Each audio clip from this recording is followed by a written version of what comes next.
Hello friends, welcome to my channel secret recipe. இன்னைக்கு நம்ம செய்ய போற ரெசிபி காஜு கத்லி. இதுக்கு தேவையான இன்கிரீடியன்ஸ் முந்திரி பருப்பு, சர்க்கரை, ஏலக்காய், நெய்.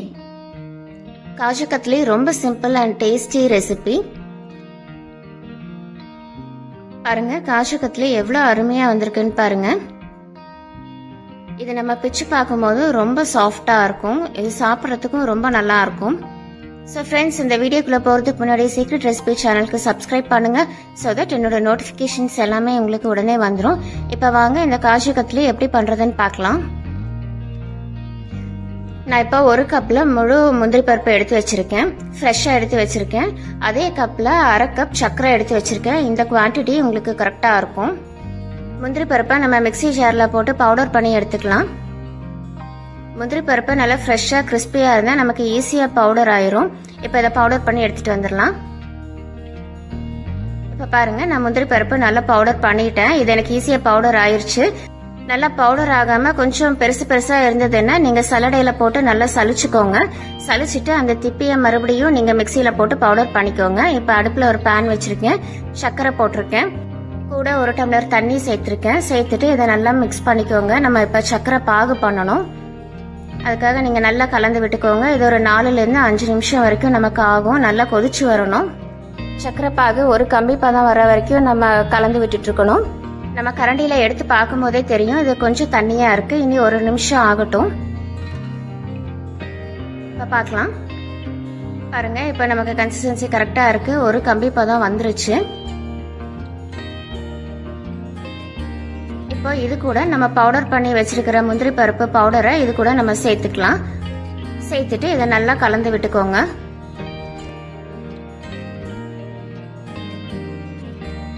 நமக்கு இந்த சர்க்கரை பாகோட இந்த பவுடரும் நல்லா கலந்து வரணும். நல்லா கலந்து விட்டுக்கோங்க.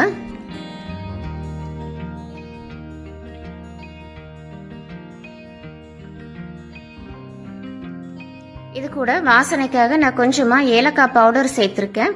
சேர்த்துட்டு அதோட ஒரு ஸ்பூன் நெய் சேர்த்திருக்கேன். நெய் வாசனைக்காக நான் கொஞ்சமா சேர்த்திருக்கேன். நெய் நமக்கு அதிகமா தேவையில்லை, நமக்கு கொஞ்சமா இருந்தா போதும். இப்போ நமக்கு சர்க்கரை பாகோட முந்திரி பருப்பு பவுடர் நல்லா கலந்து வந்துருச்சு பாருங்க.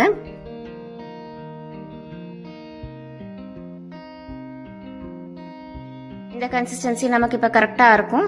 இப்ப இந்த ஸ்டேஜ்ல நம்ம ஸ்டவ் ஆஃப் பண்ணிடலாம். ஆஃப் பண்ணிட்டு இதை நம்ம கொஞ்சம் ஆற வச்சிடலாம்.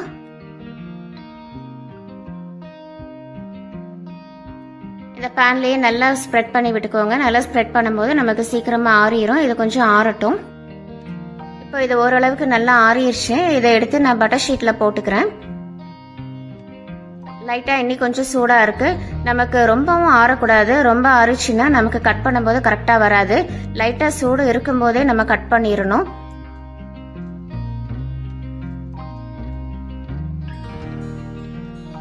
இப்போ பாருங்க, நமக்கு நல்லா ரெடி ஆயிடுச்சு பாருங்க. சப்பாத்தி மாவு மாதிரி நல்லா சாஃப்டா வந்திருக்கு. இந்த மாதிரி நீங்க ரவுண்ட் பண்ணி வச்சுக்கோங்க. இதுக்கு மேல ஒரு பட்டர் ஷீட் வச்சுக்கலாம். பட்டர் ஷீட் வச்சுட்டு நல்லா திரட்டிக்கோங்க. திரட்டும் போது ரொம்ப திக்காவும் இருக்கக்கூடாது, ரொம்ப லேசாவும் இருக்கக்கூடாது. நீங்க மீடியம் சைஸ்ல இருக்கிற மாதிரி நீங்க பார்த்து திரட்டிக்கோங்க. இப்போ பாருங்க, நமக்கு இது ரெடி ஆயிடுச்சு. இப்போ இதை நம்ம ஸ்லைஸ் பண்ணிக்கலாம். நான் இப்போ சின்ன சின்ன பீசஸாக தான் நான் போடுறேன். உங்களுக்கு பெருசாக வேணும்னா நீங்கள் இன்னும் கொஞ்சம் கேப் விட்டு நீங்கள் கட் பண்ணிக்கோங்க.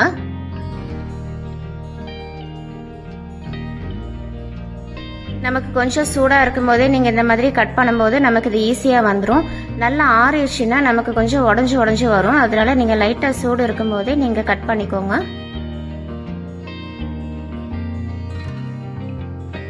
இப்போ இது எல்லாமே நம்ம கட் பண்ணியாச்சு. இதுக்கு மேல நான் சில்வர் பேப்பர் ஒட்டிக்கிறேன். இது ஆப்ஷனல் தான், உங்களுக்கு விருப்பப்பட்டா நீங்க ஒட்டிக்கோங்க, இல்லைன்னா தேவையில்லை.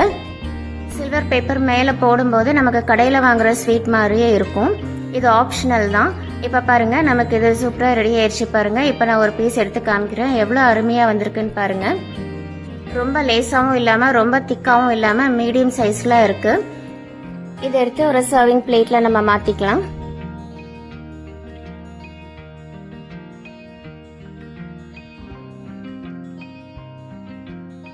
ஃப்ரெண்ட்ஸ், இந்த ரெசிபி எல்லாருமே ட்ரை பண்ணி பாருங்க. இது ரொம்ப சிம்பிள் அண்ட் டேஸ்டி ரெசிபி. உங்களுக்கு பார்க்கும்போதே தெரியும் எவ்வளோ அருமையாக வந்திருக்குன்னு பாருங்க. பிச்சு பார்க்கும்போது எவ்வளோ சாஃப்டா இருக்கு. 2 இன்க்ரீடியன்ஸ் வச்சு நம்ம வீட்டிலேயே கடையில் வாங்குற மாதிரி நம்ம செஞ்சுக்கலாம். ஸோ ஃப்ரெண்ட்ஸ், இந்த ரெசிபி எல்லாருமே ட்ரை பண்ணி பாருங்க. இந்த ரெசிபி உங்களுக்கு பிடிச்சிருந்தா சீக்ரெட் ரெசிபி சேனலுக்கு லைக் பண்ணுங்க, ஷேர் பண்ணுங்க, சப்ஸ்கிரைப் பண்ணுங்க, கூட பெல் ஐக்கானை கிளிக் பண்ணுங்க. ஸோ தட் என்னோட நோட்டிஃபிகேஷன்ஸ் எல்லாமே உங்களுக்கு வந்துடும். Thank you, take care, bye bye.